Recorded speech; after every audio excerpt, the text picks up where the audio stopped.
Chitrada NAC ନିର୍ବାଚନ ପାଇଁ ଅକସ୍ମାତ ଆରମ୍ଭ।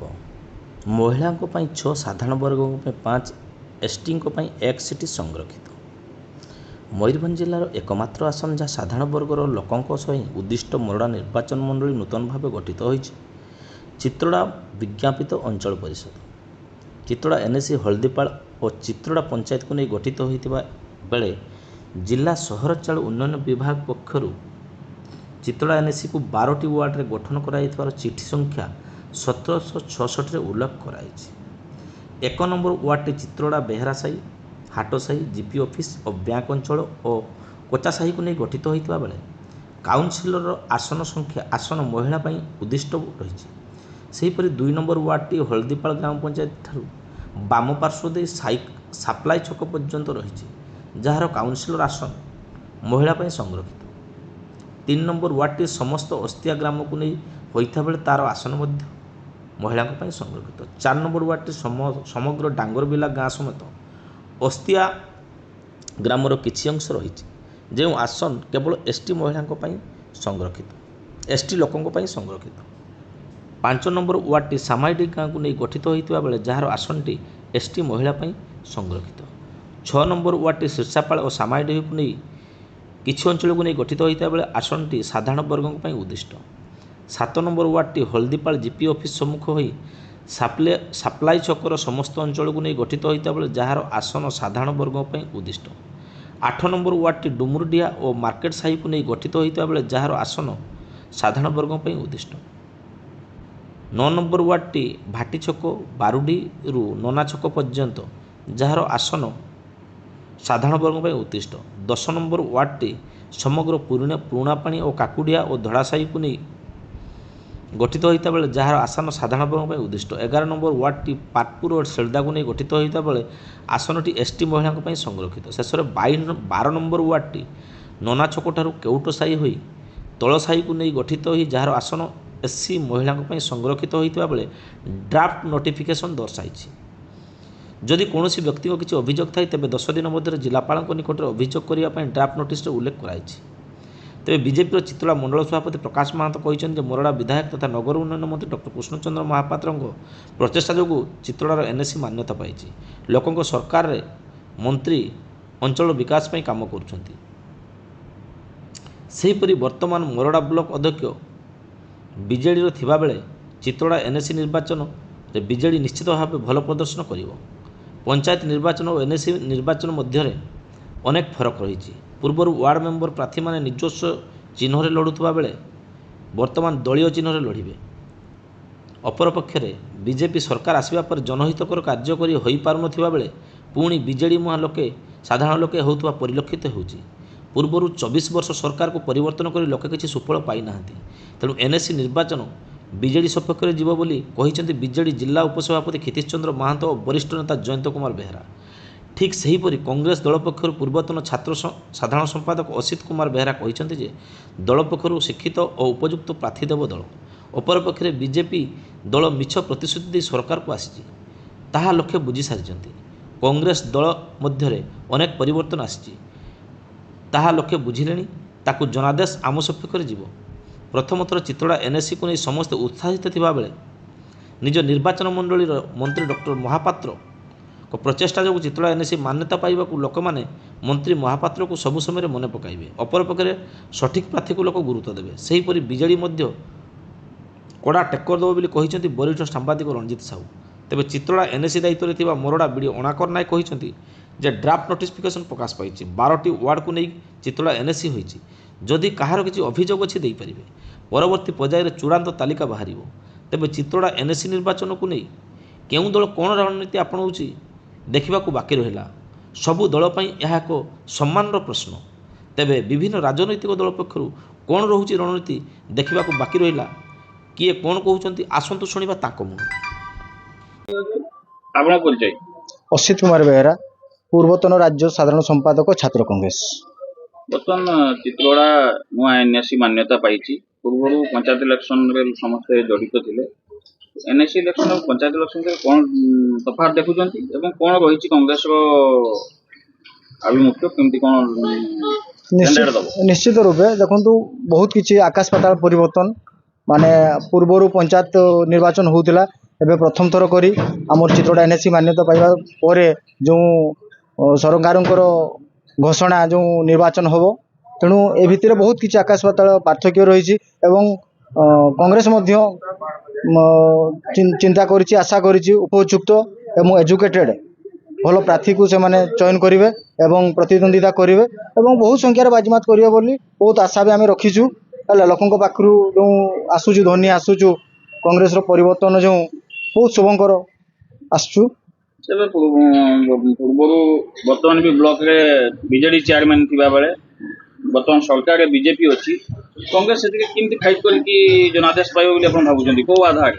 ଦେଖନ୍ତୁ, ଲୋକମାନଙ୍କର ଯେଉଁ ଚିନ୍ତାଧାରା ଏବେ ବହୁତ ପରିବର୍ତ୍ତନ ହେଇଗଲାଣି।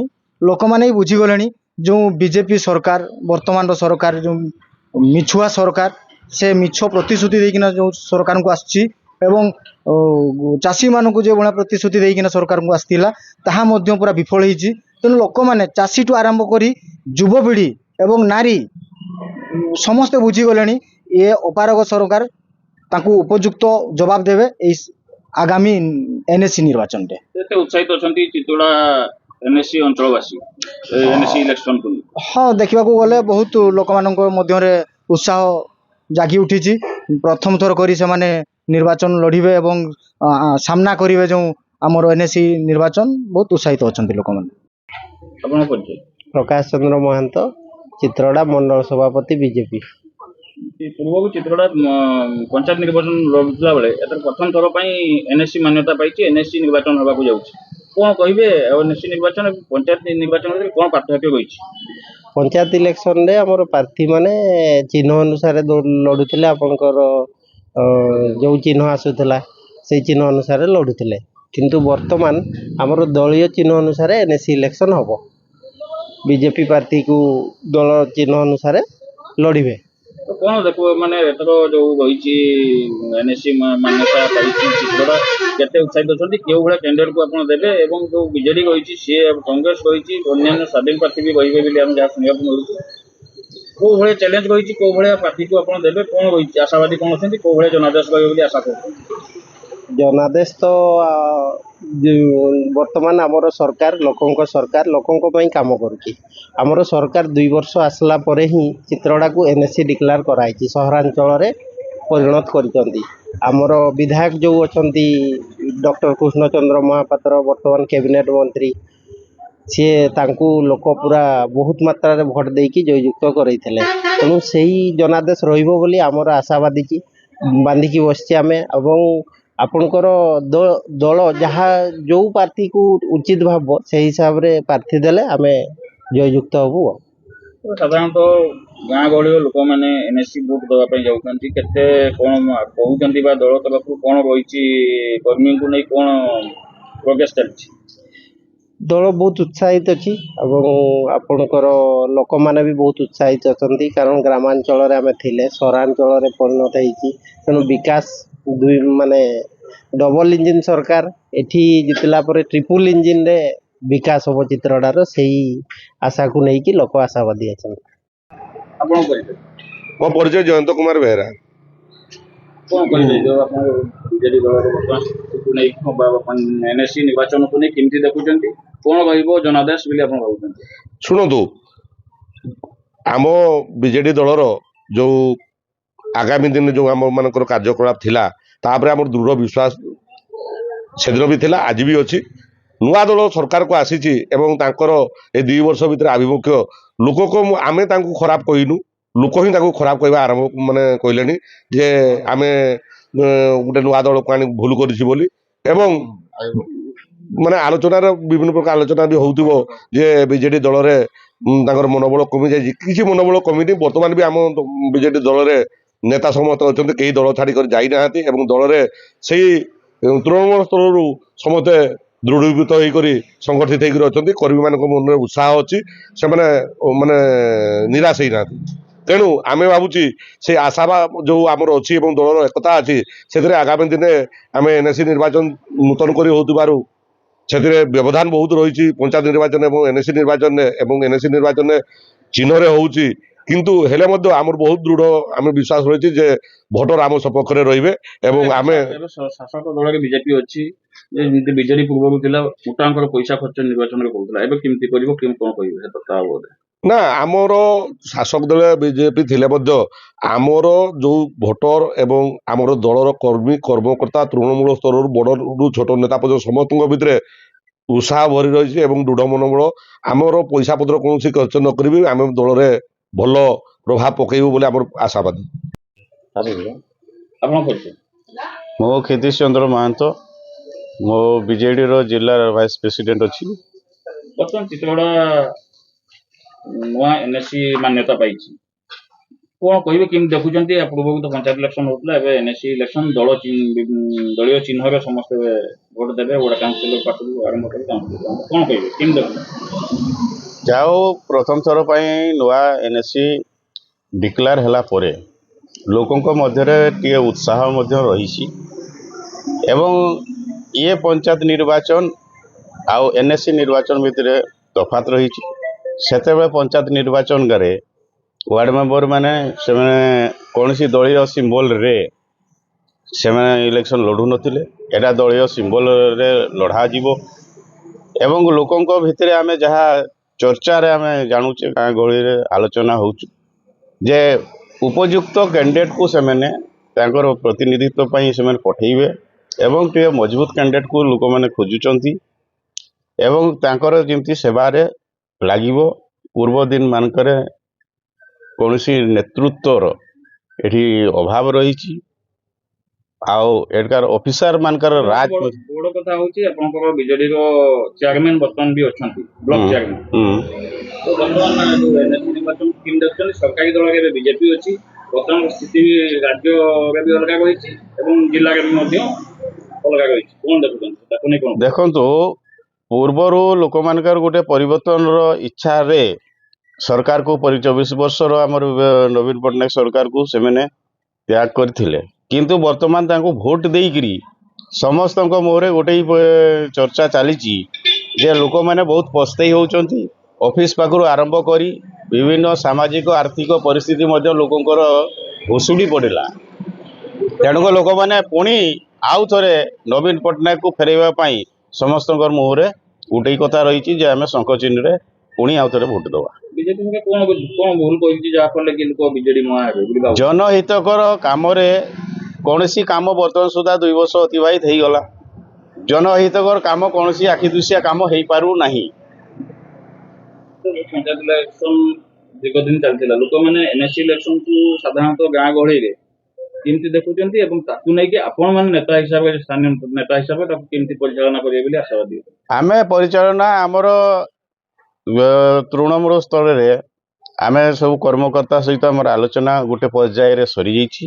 ବର୍ତ୍ତମାନ ଆମର ଚେୟାରମ୍ୟାନ୍ କ୍ୟାଣ୍ଡିଡେଟ୍ ମଧ୍ୟ ଆମର ଫାଇନାଲ କରାଯାଉଛୁ, ୱାର୍ଡ କାଉନସିଲର ମଧ୍ୟ ସେମିତି ବଛା ଚାଲିଛି ଆଉ ଲୋକଙ୍କ ସହିତ ମଧ୍ୟ ଆମେ ବିଭିନ୍ନ ପ୍ରକାର ମତାମତ ନେଇକରି ଆମର କ୍ୟାଣ୍ଡିଡେଟ୍ ଚୟନ କରିବାର ବ୍ୟବସ୍ଥା ରହିଛି। ଆପଣଙ୍କ ନାମ ପରିଚୟ? ମୋ ନାଁ Ranjit Kumar Sahu, senior journalist, Morada block, Chitrada. ପ୍ରଥମ ଥର ପାଇଁ ଚିତ୍ରଗଡ଼ା ଏନ୍ଏସି ମାନ୍ୟତା ପାଇଛି। ଏବେ ନିର୍ବାଚନକୁ ନେଇ ବିଭିନ୍ନ ଦଳ ଆଶାବାଦୀ ଅଛନ୍ତି, ବିଭିନ୍ନ କ୍ୟାଣ୍ଡିଡେଟ୍କୁ ନେଇକି। ପଞ୍ଚାୟତ ଇଲେକ୍ସନ ଏବଂ ଏନ୍ଏସି ନିର୍ବାଚନ ଭିତରେ କ'ଣ ପାର୍ଥକ୍ୟ ରହିଛି ଏବଂ କେଉଁ ଭଳିଆ ବିଭିନ୍ନ ଦଳର ସ୍ଥିତି ରହିଛି, କ'ଣ କହିବେ? ଜନଦାସ କେଭଳିଆ ରହିବେ ବୋଲି ଆପଣ ଆଶାବାଦୀ ଅଛନ୍ତି?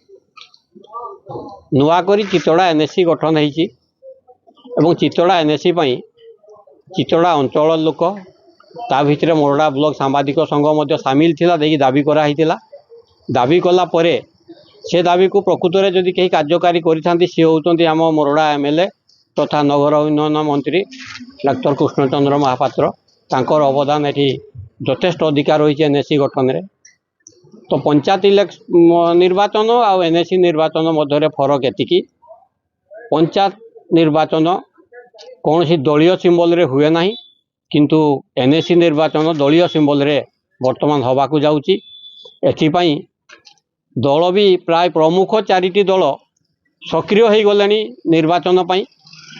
ସେ ଭିତରେ ଆମର ଝାଡ଼ଖଣ୍ଡ ମୁକ୍ତି ମୋର୍ଚ୍ଚା ରହିଛି, କଂଗ୍ରେସ ରହିଛି,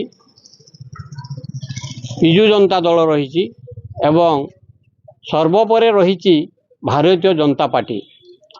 ଯେହେତୁ ଏଠି ଏନ୍ଏସି ଗଠନ କରିବାରେ ଭାରତୀୟ ଜନତା ପାର୍ଟିର ଉଦ୍ୟମ ସମର୍ଥନ ଅଧିକା ରହିଛି, ତେଣୁ ପ୍ରଥମ ଥର ତ ମୁଁ ଭାବୁଛି ଯେ ଲୋକଙ୍କର ଦୃଷ୍ଟି ବୋଧେ ଭାରତୀୟ ଜନତା ପାର୍ଟି ଆଡ଼କୁ ପ୍ରଥମ ଯିବ। ତାପରେ ଆମର ଯେଉଁ ରହିଲା ବିଜୁ ଜନତା ଦଳ, ସିଏ ବି ବର୍ତ୍ତମାନ ଦୁର୍ବଳ ନାହିଁ। ବିରୋଧୀ ଦଳ ହିସାବରେ ସେ ବର୍ତ୍ତମାନ ସକ୍ରିୟ ହୋଇ ଉଠିଛି ଏବଂ ବର୍ତ୍ତମାନରୁ ସେ ଆରମ୍ଭ କରିସାରିଲାଣି ଯେ ଏନ୍ଏସି ନିର୍ବାଚନ କେମିତି ଲଢ଼ିବ ତାର ପ୍ରକ୍ରିୟା ସେମାନେ କରିସାରିଲେଣି, ଆମେ ଯାହା ଜାଣୁଛି। ତାପରେ ଅନ୍ୟ ଦଳ ଦୁଇଟିର ବିଶେଷ କିଛି ସକ୍ରିୟତା ନାହିଁ। ତ ଏବେ ଆମର ଯେଉଁ ଚିତୋଡ଼ା ଏନ୍ଏସି ଏ 12ଟି ୱାର୍ଡ଼କୁ ନେଇକରି ଗଠନ କରାହେଇଛି। ସେ ଭିତରେ 6ଟି ମାନେ 50% ମହିଳାଙ୍କ ପାଇଁ ରହିଛି, ଆଉ 4ଟି ବୋଧେ ଅଣସଂରକ୍ଷିତ ରହିଛି, 5ଟି ଆଉ ଗୋଟିଏ ଏସ୍ଟି। ତ ଠିକ୍ ଭାବରେ ଯଦି ଆମେ ଦେଖିବା ସବୁଗୁଡ଼ାକ ମହିଳାମାନଙ୍କ ସପକ୍ଷରେ ରହିଛି କହିଲେ କିଛି ଭୁଲ ହେବନି, କାରଣ ଅଣସଂରକ୍ଷିତ ହେଉ, ଏସ୍ଟି ହେଉ, ମହିଳା ହେଉ, ସବୁ ଜାଗାରେ ମହିଳା ଛିଡ଼ା ହେଇପାରିବେ, କିନ୍ତୁ ପୁରୁଷ ଛିଡ଼ା ହେଲା ଭଳିଆ ସଂରକ୍ଷଣ କିଛି ବ୍ୟବସ୍ଥା ଏପର୍ଯ୍ୟନ୍ତ ଆମ ଗଣତନ୍ତ୍ରରେ ହେଇନାହିଁ, ଯେଉଁଥିପାଇଁ କି ସେଇଟା ଗୋଟିଏ ଅସୁବିଧାର ସମ୍ମୁଖୀନ ମଧ୍ୟ ପୁରୁଷମାନେ ହେବା ପାଇଁ ଯାଉଛନ୍ତି। ବେଳେବେଳେ ପୁରୁଷ ସ୍ତ୍ରୀ ଭିତରେ ବି ଲଢ଼େଇ ହେଉଛି। ତେଣୁ ଏହା ଯଦି କିଛି ବ୍ୟବସ୍ଥା କରାଯାନ୍ତା ତାହେଲେ ବି ଲୋକ ଗଣତନ୍ତ୍ରରେ ଉପକୃତ ହୁଅନ୍ତେ। ତେଣୁ ଗଣତନ୍ତ୍ରରେ ମହିଳାମାନଙ୍କର ଯେଉଁ କ୍ଷମତା ରହୁଛି, ଯେଉଁ ସୁବିଧା ରହୁଛି, ସେମିତି ପୁରୁଷମାନଙ୍କ ପାଇଁ କିଛି ସୁବିଧାର ବ୍ୟବସ୍ଥା କରାଯିବା ଉଚିତ। ତାପରେ ଚିତୋଡ଼ା ଏନ୍ଏସିକୁ ତାପରେ ଆସିବ ଏନ୍ଏସି ଚେୟାରମ୍ୟାନ୍। ବର୍ତ୍ତମାନ ସୁଦ୍ଧା କିଛି ସରକାର ଘୋଷଣା କରିନାହାନ୍ତି ଏଇଟା କି ପ୍ରକାର ରିଜର୍ଭେସନ୍ ହେବ। ତ ମୋ ଜାଣିବାରେ ମୁଁ ଯେତିକ ସଂଗ୍ରହ କରିଛି ମହିଳାମାନଙ୍କ ତରଫରୁ କଥା ଉଠିଲାଣି ଯେ ଏଇଟା ମହିଳାମାନଙ୍କୁ ଦିଆଯାଉ, ଯେଉଁ ମହିଳା ବି ହେଉ। ତାପରେ ଯେହେତୁ ପୁରୁଷମାନଙ୍କ ପାଇଁ କିଛି ବ୍ୟବସ୍ଥା ନାହିଁ, ଯଦି ସେଟା ଅଣସଂରକ୍ଷିତ ହେଲା ତାହେଲେ ସେଠି ପୁରୁଷ ମହିଳା ସମସ୍ତେ ଛିଡ଼ା ହେଇପାରିବେ। ତେବେ ସବୁଠୁ ବଡ଼ କଥା ହେଉଛି ବର୍ତ୍ତମାନ ଏଇ ଚିତୋଡ଼ା ଏନ୍ଏସି ନିର୍ବାଚନକୁ ନେଇ ଲୋକମାନେ କେତେ ଉତ୍ସାହିତ ଅଛନ୍ତି? ପୂର୍ବରୁ ଯେଉଁ ପଞ୍ଚାୟତ ଇଲେକ୍ସନ ଆଉ ବର୍ତ୍ତମାନର ଏନ୍ଏସି କ'ଣ ପାର୍ଥକ୍ୟ ରହିଛି ଗୋଟେ ଲାଇନ୍ରେ କହିବେ? ଏନ୍ଏସି ନିର୍ବାଚନକୁ ନେଇ ଲୋକମାନେ ଉତ୍ସାହିତ ହେଲେଣି ଏଇଥିପାଇଁ ଯେ ଦଳୀୟ ସଂକେତରେ ନିର୍ବାଚନ ଦଳ ଲଢ଼ିବ ଏବଂ ଲୋକମାନେ ମଧ୍ୟ ଦଳୀୟ ସଂକେତରେ ଭୋଟ ଦେବେ। ତେଣୁ ସାଧାରଣ ନିର୍ବାଚନ ଭଳିଆ ଲୋକଙ୍କ ଭିତରେ ଉତ୍ସୁକତା ସୃଷ୍ଟି ହେଇଛି। ତେଣୁ ଏଇ ଯେଉଁ ସିଷ୍ଟମ୍ ତିଆରି ହେଇଛି, ବର୍ତ୍ତମାନ ଲୋକ ଆଗରୁ ପଞ୍ଚାୟତ ନିର୍ବାଚନରେ ଏମିତି ଲୋକ ଦେଖି ଦେଉଥିଲେ, ବର୍ତ୍ତମାନ ଦଳ ଦେଖିଦେବେ। ତ ଖାଲି ଦଳ ତ ଲୋକ ଦେଖିବେନି, ଦଳ ସାଥିରେ ନିହାତି ପ୍ରାର୍ଥୀକୁ ମଧ୍ୟ ଦେଖିବେ। ଏଥିରେ ଭୁଲ ହେବାର କିଛି ନାହିଁ, କାରଣ ଇଏ ଛୋଟ ପରିସରର ନିର୍ବାଚନ। ସାଧାରଣ ନିର୍ବାଚନ ଏକ ବଡ଼ ପରିସରର, କିନ୍ତୁ ଏନ୍ଏସି ନିର୍ବାଚନ ଏକ ଛୋଟ ପରିସରର। 2ଟା ପଞ୍ଚାୟତକୁ ନେଇ ଏଠି ଗଠନ ହେଇଛି। ତ ଚିତୋଡ଼ା ଏନ୍ଏସିକୁ ଆଦର୍ଶ ଏନ୍ଏସି ଗଢ଼ିବା ପାଇଁ ଏ ଲୋକଙ୍କ ମନରେ ପ୍ରଥମରୁ ରହିଛି, ଆଜି ବି ଲୋକଙ୍କ ମନରେ ଅଛି ଯେ ଚିତୋଡ଼ା ଏନ୍ଏସି ଏକ ଆଦର୍ଶ ଏନ୍ଏସିରେ ପରିଣତ ହେଉ। ଚିତୋଡ଼ା ଏନ୍ଏସି ପାଇଁ କ'ଣ ପ୍ରୋଗ୍ରେସ୍ ହେଇଛି ଏବଂ କେତେ ୱାର୍ଡ ହେଇଛି, କ'ଣ ବର୍ତ୍ତମାନ ଅଛି? ଅଲରେଡ଼ି ନୋଟିଫିକେସନ୍ ବାହାରି ସାରିଛି, 12ଟା ୱାର୍ଡ ହେଇଛି। ତ କ୍ଲେମ୍ ଅବଜେକ୍ସନ୍ ପାଇଁ ଏବେ ଓପନ୍ ତ ଅଛି, ଯେଉଁମାନେ କ୍ଲେମ୍ କିଛି ଅବଜେକ୍ସନ୍ ଥିବ ସମସ୍ତେ ଦେଇପାରିବେ। ଯେଉଁ ୱାର୍ଡକୁ ନେଇ ଅନ୍ୟାନ୍ୟ କ'ଣ ଆଉ କିଛି ସରକାରୀ ସ୍ତରରେ କିଛି ପ୍ରୋଗ୍ରେସ୍ ଆଉ କ'ଣ କ'ଣ ହେବାର ଅଛି? ଏନ୍ଏସିର ଯାହା ବି ଡେଭଲପମେଣ୍ଟ କାମ ଅଛି, ଯାହା ବି ଆମର ସ୍କିମ୍ ଅଛି, ସେଗୁଡ଼ା ବି ଇମ୍ପ୍ଲିମେଣ୍ଟ ହେବ। ତ ଧୀରେ ଧୀରେ ମାନେ ୱାନ୍ସ ୱାର୍ଡ ଫାଇନାଲ୍ ହେଇସାରିଲା ପରେ ତାର ଯାହା ବି ରୁଲ୍ ରେଗୁଲେସନ୍ ଅଛି, ଓଡ଼ିଶା ମ୍ୟୁନିସିପାଲିଟି ଆକ୍ଟ ଅନୁସାରେ ସବୁ ଜିନିଷ। ଏବେ ତ ସବୁ ୱାର୍ଡ ୱାଇଜ୍ କେତେ କୋଉଟା ସଂରକ୍ଷଣ ଅଛି, ଗୋଟେ ଡ୍ରାଫ୍ଟ ନୋଟିଫିକେସନ୍ ବାହାରିଛି। ଫାଇନାଲ୍ ନୋଟିଫିକେସନ୍ ପରେ ଯାହା ସବୁ